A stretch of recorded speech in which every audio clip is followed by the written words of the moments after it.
छात्रों, एक बार फिर से मैं आप सबों का स्वागत करता हूं। बिलियन चैप्टर के अनुसंख्या गुणधर्म हम पढ़ाने के बाद राउल्ट के लॉ के जो है डेरिवेशन मुझे पढ़ानी है। तो अनुसंख्या गुणधर्म में 4 प्रॉपर्टीज उनको मैंने बताया था। चारों प्रॉपर्टीज को मैं बारी बारी से डेरिवेशन बताऊंगा, उस पर आगे होगा। इस वीडियो को पूरी अंततः देखना है, इसलिए ताकि वीडियो को देखने से बेनिफिट होगा कि जो छोटी सी बिंदु होगी वो आसानी से आपको समझ में आ जाए। जैसे समझ में आएगा तो आप अपने मित्रों के पास शेयर करेंगे। आइए देखते हैं। मैं हेडिंग डाला हूं वाष्प दाब का अपेक्षिक अवनमन में राउल्ट का नियम। ये हेडिंग तो डाला गया है, लेकिन इस पर क्वेश्चन 2014 में पूछा है। 3 नंबर का क्वेश्चन है, राउल्ट के नियम की व्याख्या करें। व्याख्या करें, ये क्वेश्चन है और ये क्वेश्चन 3 नंबर का पूछा है। या तो आप ये बिंदु पढ़ लें या ये क्वेश्चन पढ़ लें, बात एक ही होगा। ये डेरिवेशन नहीं है, बल्कि इस क्वेश्चन का मैं जवाब दे रहा हूं। है क्या? तो कहता है कि किसी अवाष्पशील विलय के विलयन में वाष्प दाब का अपेक्षिक अवनमन विलय के मोल प्रभाज के बराबर होता है, चाहे मोल प्रभाज के समानुपाती होता है। अब वाष्प दाब का अपेक्षिक अवनमन को हम सूचित करते हैं P0 माइनस PS बाटा P0, और किसके बराबर भाई? मोल प्रभाज के बराबर होता है। तो जैसे मोल प्रभाज के बराबर होगा तो हम लिख देंगे इसके लिए x2। आप ध्यानपूर्वक देख लेंगे।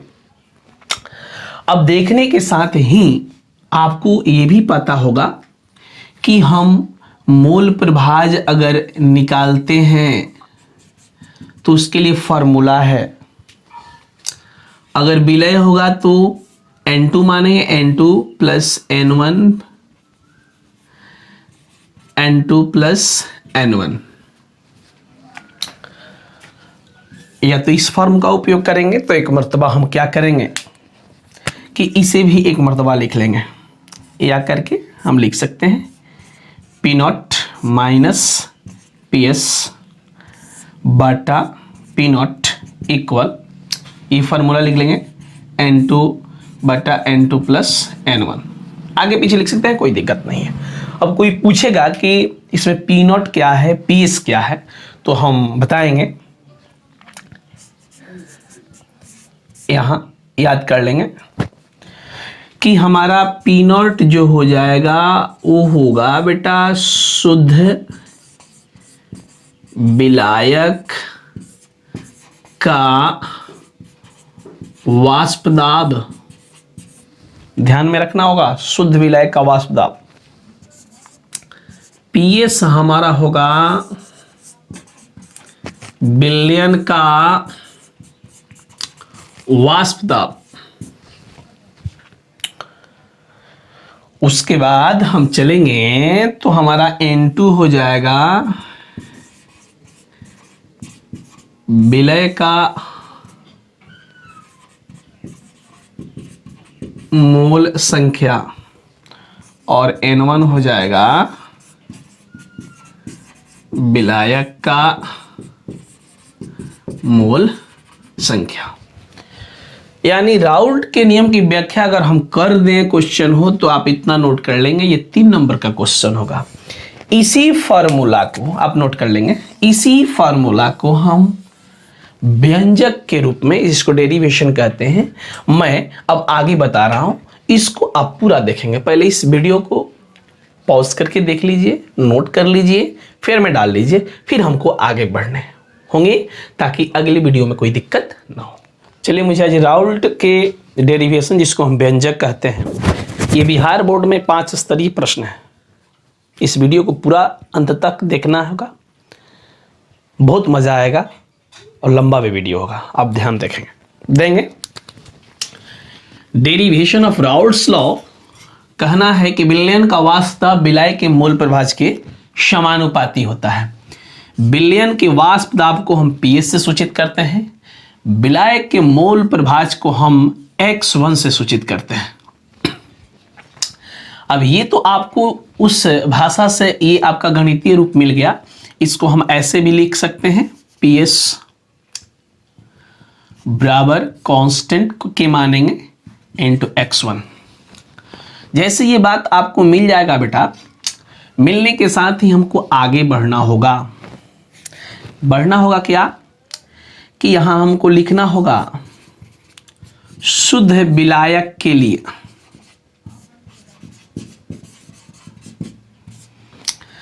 कुछ बातें हमको मानना होगा। शुद्ध विलायक के लिए अगर हम N2 बराबर शुद्ध विलायक को हम 0 मानते हैं,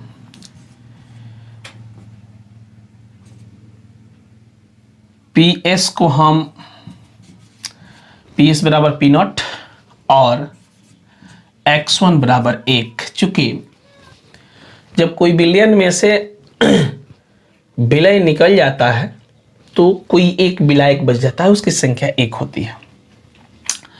अब इसको हम समीकरण 1 मान लेते हैं और आगे बढ़ेंगे। जैसे हम आगे बढ़ेंगे तो यहां लिखेंगे तनु विलयन के लिए। आप ध्यान देंगे, अब तनु विलयन के लिए चूंकि शुद्ध विलायक को हमने PS बराबर P0 माना है, तो तनु विलयन के लिए अब हमको मानना क्या होगा कि PS बराबर, अब PS बराबर कांस्टेंट K है और PS के बदले हमने किसको मान लिया है P0, यानी P0 K के बराबर है और इंटू X1। ये जो हो गया तनु विलयन के लिए हो गया। अब जैसे तनु विलयन के लिए हो गया, हम आगे बढ़ेंगे तो इसको हम लिख सकते हैं कि PS बटा P0 X1। अब एक तरह का समीकरण हम इसको या तो एक माने या समीकरण मान के ही चलना होगा, उपरोक्त समीकरण में यही आएगा। अब लिखेंगे हम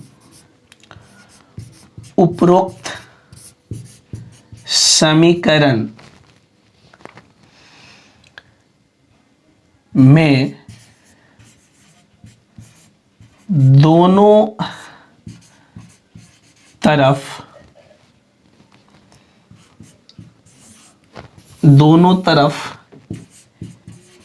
1 से घटाने पर, बच्चों ध्यान देंगे, ये समीकरण में हम दोनों साइड 1 घटाएंगे तो हमारा हो जाएगा 1 माइनस PS बटा P0 और 1 में से हम X1 को घटाएंगे।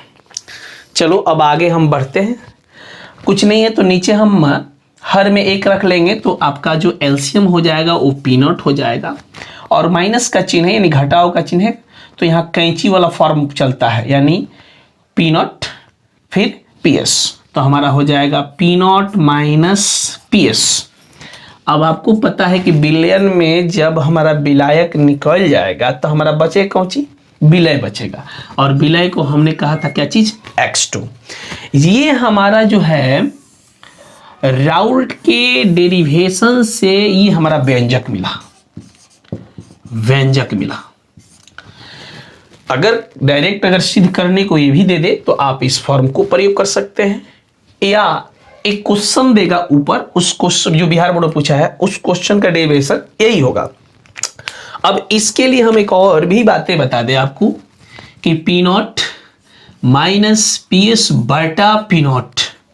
अब आपको पता है कि X2 के लिए हम इसकी पहले वाले में बनाए थे कि N2 बटा N2 प्लस N1, या हम इसको वैसे नहीं लिख सकते हैं, N1 प्लस N2 लिख सकते, कोई अंतर होने वाला नहीं है। एक तरह का ये भी आपका फॉर्मूला हो गया।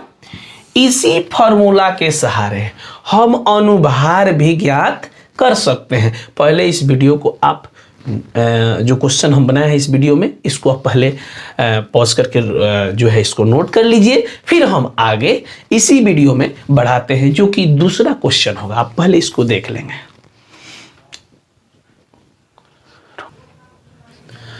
चलिए, राउल्ट लॉ का डेरिवेशन ये है। ऐसा नहीं कि आपको पूरा नोट करना, हमको इसी थ्योरी से मतलब था, लेकिन इसके पहले वाले वीडियो में हम जो बनाए थे पूरा बनाए थे, आप पूरा देखेंगे अब इस सूत्र के आधार पर अवाष्पशील विलय के अनुभार का निर्धारण करना है, जिसमें फॉर्मूला हमारे यही ना है, P not minus P S बटा पी नॉट बराबर N2 बटा N1 प्लस N2। आपका यही फॉर्मूला है। कह रहा है कि यदि विलय तथा विलायक का भार W2 तथा W1 तथा उनके अनुभार क्रमशः M2 तथा M1 है, तब क्या होगा।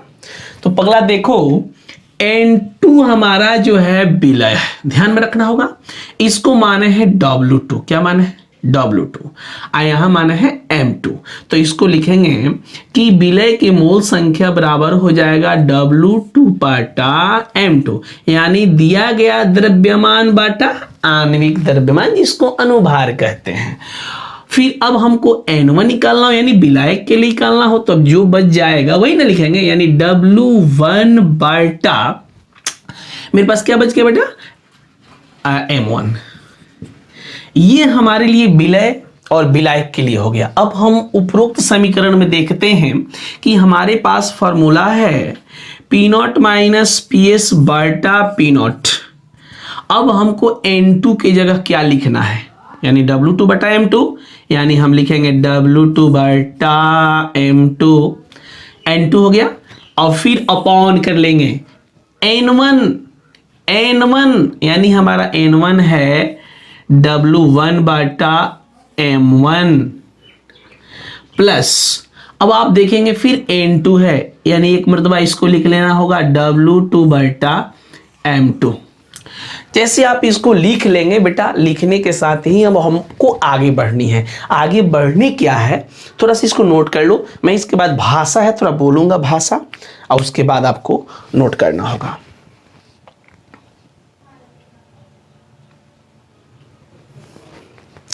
जब आगे हमको बढ़ना होगा तो देखेंगे, यहां लिखना होगा तनु विलयन के लिए एक मर्तबा लिख लेना होगा। तनु विलयन के लिए लिखकर हमें आगे बढ़नी होगी। वो आगे मैं क्या लिखूंगा ध्यान से देखना होगा। W2 बटा M2 को W1 बटा M1 की तुलना में नगण्य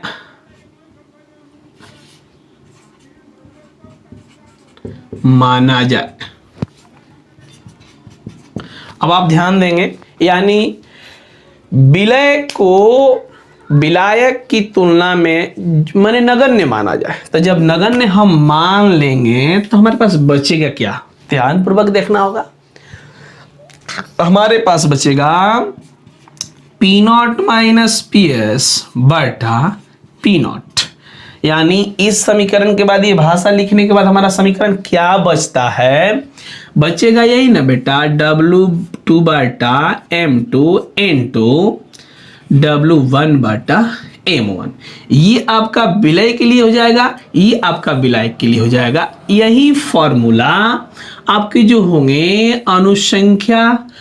अवाष्पशील विलय के अनुभार निर्धारण के लिए हैं। आप इसको नोट कर लेंगे और इस पर आंकिक होगा, अपने बुक से सभी आंकिक को बनाने की कोशिश करेंगे। ये एग्जाम में व्यंजक के रूप में पूछा जाता है।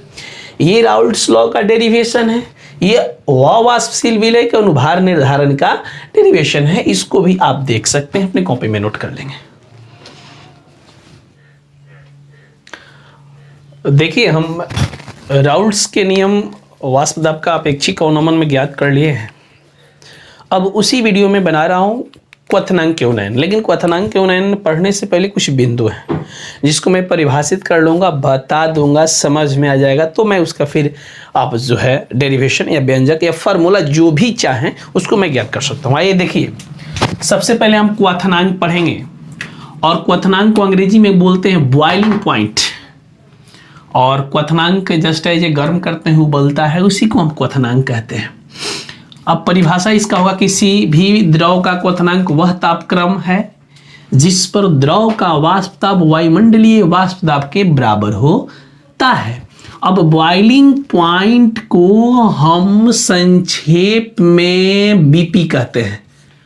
ब्लड प्रेशर नहीं कहेंगे, जबकि बॉइलिंग पॉइंट कहेंगे। संक्षेप में बीपी कहते हैं। अगर बीपी को परिभाषित करना होगा तो वही कहेंगे कि किसी भी द्रव का क्वथनांक वह तापक्रम है जिस पर द्रव का वाष्प दाब वायुमंडलीय वाष्प दाब के बराबर होता है। ये बीपी का जो है परिभाषा हो जाएगा। अब बीपी आप पढ़ लेंगे तब क्वथनांक के उन्नयन होंगे।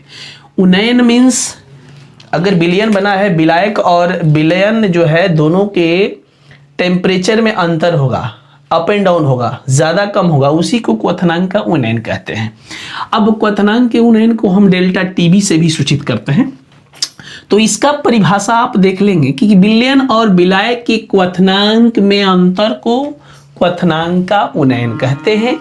एक मर्तबा बेटा यही आपको याद कर लेना होगा हम कि विलयन और विलायक या विलयन में विलायक की क्वथनांक के अंतर को हम क्वथनांक का उन्नयन कहते हैं। क्वथनांक के उन्नयन को डेल्टा टीबी से सूचित करते हैं और ये हमारा विलायक का क्वथनांक हो जाएगा, ये हमारा विलयन का क्वथनांक हो जाएगा। अंतर का मतलब घटना होता है। जहां डेल्टा टीबी क्वथनांक का उन्नयन है, टीबी डिग्री विलायक का क्वथनांक है और टीबी विलयन का क्वथनांक है। जैसे ही आपको मिल जाएगा तो क्वथनांक के उन्नयन में राउल्ट्स के दो लॉ होते हैं, एक प्रथम नियम एक द्वितीय नियम, जो कि यहीं पे आपको देखना होगा। है प्रथम नियम कि किसी विलयन में क्वथनांक का उन्नयन विलय की मोललता के समानुपाती होता है। तो क्वथनांक के उन्नयन को हम किससे सूचित किए हैं बेटा, थोड़ा सा ध्यान देखो दो, तो डेल्टा टीबी से।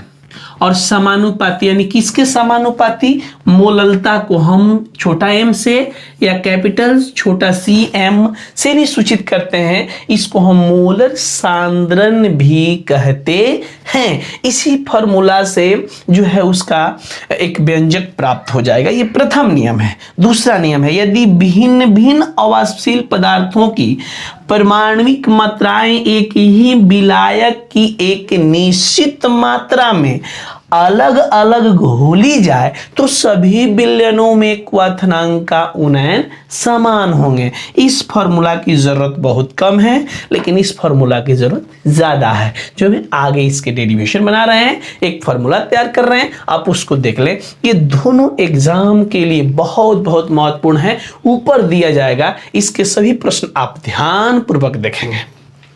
इसको नोट कर लीजिए पॉज करके। चलिए, क्वथनांक उन्नयन के लिए राउल्ट का नियम। इस नियम में या तो आप इस थ्योरी को देख सकते हैं, पूरे थ्योरी को, डेल्टा टीवी इक्वल टू के बी इंटू W2 बटा M2 इंटू 1000 बटा W1, ये आप देख सकते हैं। ये हमारे राउल्ट के प्रथम नियम में, दो नियम पढ़ रहे थे, उसमें प्रथम नियम से लेकर चलना है किसी विलयन में क्वथनांक में उन्नयन विलय की मोललता के समानुपाती होता है। बहुत बढ़िया से आप समझ रहे होंगे कि विलय की मोललता के समानुपाती यानी क्वथनांक। तो क्वथनांक के उन्नयन को हम डेल्टा टीबी से सूचित करते हैं, समानुपाती का चीज। और विलय की मोललता को हम कॉन्सेंट्रेशन छोटा m, मोलल सांद्रण भी कहते हैं। अब ये भी आपको पता होनी चाहिए कि m बराबर हमको पहले से पता है कि विलय का दिया गया द्रव्यमान बटा विलय का आणविक द्रव्यमान इंटू 1000 बटा विलायक का दिया गया द्रव्यमान। ये हम ऑलरेडी मोललता में भी पढ़ाए हैं, आप ध्यान से देखेंगे। अब हम खूब बढ़िया से लिख सकते हैं, या डेल्टा टीबी इक्वल इसके लिए कांस्टेंट केबी और इनटू, अब सीएम के बदले हम बेटा एम लिख सकते हैं। अब हम लिखना चाहें कि डेल्टा टीबी, इसलिए लिख सकते हैं डेल्टा टीबी इक्वल के वी।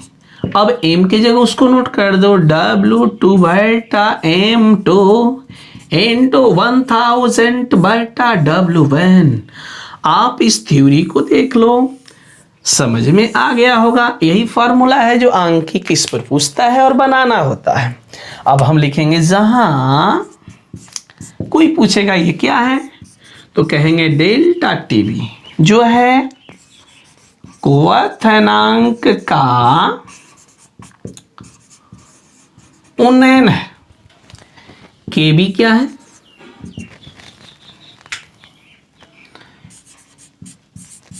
मोलल स्थिरांक है क्वथनांक के उन्नयन में। उसके बाद W2 क्या है? तो लिख देंगे विलय का दिया गया द्रव्यमान, विलय का दिया गया द्रव्यमान। और M2 क्या है? विलय का आणविक द्रव्यमान। उसके बाद आपसे पूछेगा W1 क्या है? तो ये W1 है विलायक का दिया गया द्रव्यमान, विलायक का दिया गया द्रव्यमान। आप इसको नोट कर लेंगे पॉज करके, और आगे हम जो वीडियो बनाएंगे सब बाकी बचे हुए सारे प्रश्न का जवाब हम दे देते हैं। आप इसको नोट कर ले, फिर में नोट कर ले। देखिए इसमें क्वेश्चन बनता है क्वथनांक स्थिरांक, जिसको हम केबी से सूचित करते हैं। इसका परिभाषा होगा विलय के केजी में विलय का 1 मोल घोलों में से क्वथनांक में जो वृद्धि होता है उसे क्वथनांक स्थिरांक कहते हैं। इसे हम केबी से सूचित करते हैं। आप इस परिभाषा को 2 स्तरीय में या ऑब्जेक्टिव टाइप में क्वेश्चन देता है, इसको देख लेंगे, कॉपी में नोट कर लेंगे। चलिए देखते हैं हिमांक के अवनमन से संबंधित कौन कौन से फॉर्मूला जाते हैं। सबसे पहले हिमांक होगा। हिमांक का मतलब फ्रीजिंग पॉइंट अंग्रेजी में कहते हैं, उसको जमना कहते हैं, इससे पानी जम जाता है। वाह, उसका हिमांक कोई पूछेगा तो 0 डिग्री सेल्सियस। हिमांक वह तापक्रम है जिस पर द्रव और उसके ठोस का वाष्प दाब बराबर हो जाता है। इसे FV से सूचित करते हैं। फ्रीजिंग पॉइंट FV सॉरी नहीं होगा, FP होगा। FP फ्रीजिंग पॉइंट से सूचित करते हैं। अब रह गया हिमांक का अवनमन। तो किसी विलायक और विलयन के हिमांक के अंतर को हिमांक का अवनमन कहते हैं। इसे डेल्टा TF से सूचित किया जाता है। हिमांक के अवनमन को डेल्टा TF बराबर TF डिग्री माइनस TF, यानी यह जो हो जाएगा आपका विलायक का हिमांक हो जाएगा, यह आपका विलयन का हिमांक हो जाएगा। इसमें भी 2 नियम आते हैं, प्रथम नियम, द्वितीय नियम। प्रथम नियम किसी विलायक के अवाष्पशील विलय के घोलने पर उसके हिमांक में अवनमन विलय की मोललता के समानुपाती होती है। तो बताओ कि हिमांक के अवनमन को हम डेल्टा TF से सूचित करते हैं। के समानुपाती होता है। अब कह रहा है विलय की मोललता, यानी मोललता को हम छोटा m से कहते हैं, इसको cm भी कर सकते हैं, चूंकि इसको मोलर सांद्रण भी कहते हैं। इसी फॉर्मूला से इसके हम एक सूत्र ज्ञात करेंगे, जिसको आप अगले लाइन में देख सकते हैं। दूसरा नियम है कि यदि विभिन्न अवाष्पशील पदार्थों के समाण्विक मात्राएं विलायक की किसी निश्चित मात्रा में घुल जाएं तो सभी विलयनों के हिमांक का अवनमन बराबर होगा। पॉज करके इसको नोट कर लो।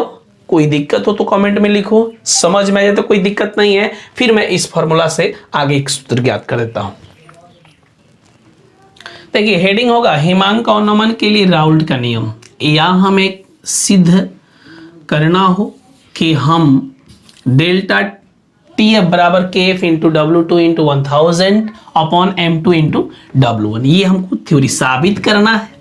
आप इसको पूर्ण रूप से देख लेंगे।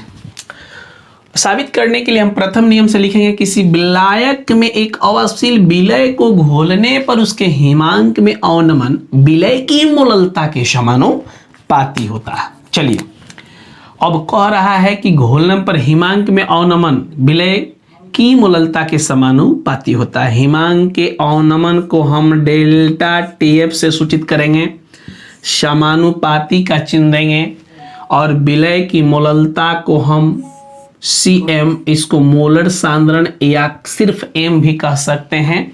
और यहाँ हमको M बराबर यानी मोललता बराबर हो जाएगा W2 बटा M2 इंटू 1000 बटा W1। थोड़ा समझ लेंगे। ये W2 हो जाएगा विलय का दिया गया द्रव्यमान, M2 हो जाएगा विलय का मोलर द्रव्यमान या आणविक द्रव्यमान, और W1 हो जाएगा विलायक का आणविक द्रव्यमान। अब आप जैसे इसको नोट कर लेंगे तो हम आगे बढ़ेंगे, या लिखकर कि डेल्टा TF इक्वल कांस्टेंट लगाएंगे K, और हम जो हिमांक पढ़ रहे थे इसको फ्रीजिंग लिखते हैं F इनटू, अब हम जो है इस CM के बदले या M के बदले हम इसको लिख देंगे W2 बटा M2 इंटू 1000 बटा W1। जैसे आप इस बात को लिख सकते हैं। अब लिखने के साथ यहाँ से अब कोई आपको पूछेगा जहाँ डेल्टा TF क्या है, तो आप कह सकते हैं हिमांक अवनमन। KF क्या है, तो कह सकते हैं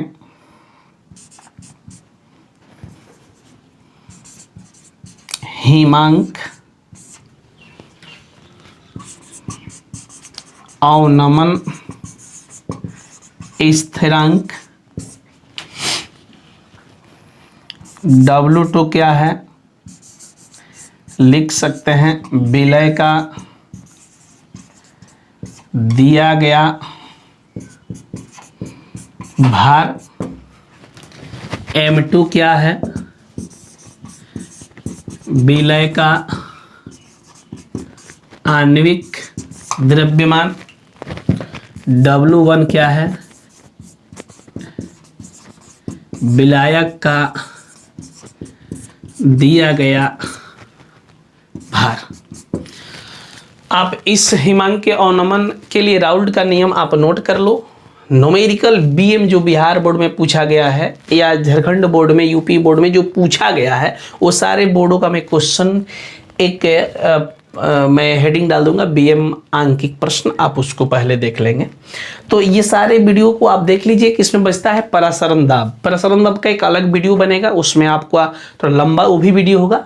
ये तीनों वीडियो आप देख सकते हैं, राउल्ट का नियम हिमांक के अवनमन में, क्वथनांक के उन्नयन में, और हिमांक के अवनमन में। वाष्प दाब का अपेक्षिक अवनमन में भी आप देख सकते हैं। पूरा वीडियो को देखिए, लाइक कीजिए, सब्सक्राइब कीजिए। और 11वीं का बैच हम प्रारंभ करते हैं 10 जून से। टाइमिंग सब बता देंगे, शाम में ही सब बैच का टाइमिंग रहेगा।